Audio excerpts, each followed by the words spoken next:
Jepo! Yeah! Okay, class, may program tayo bukas ha. Boys, kayo sasayaw. Ma'am, ba't boys pa? Girls na lang po. Mas magaling sila sa mga ganyan. Apple ka, Kuya Jepoy. Boys nga daw eh.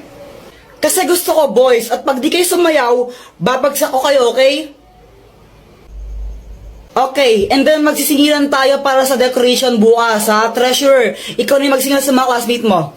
Ay wow, singilan na naman. 8, 7, 6, 5, 4, 3, 2. Ay, Jepoy, ayusin mo naman yung pagsayaw mo. Parang ang ewan, dali-dali lang nga ng step. Para sa'yo madali yan kasi dancerist ka. Ay ako, di ako marunong sumayaw eh. Hirap-hirap kaya. Sus, ang dali-dali lang, mahirap daw.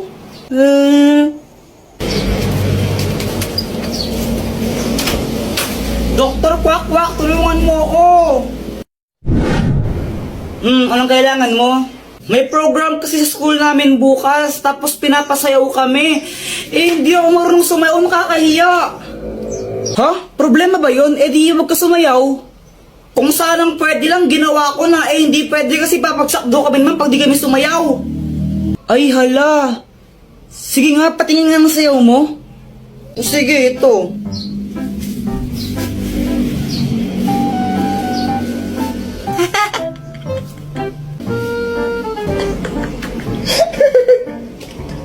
Tingnan mo, pati ikaw, tinatawanan mo ako eh. Sige, ito, tutulungan na kita. Wait lang ha. Ang magic drink! Kapag ininom mo to, makakasayaw ka na ng maayos. Inumin mo na. Oo, ito na.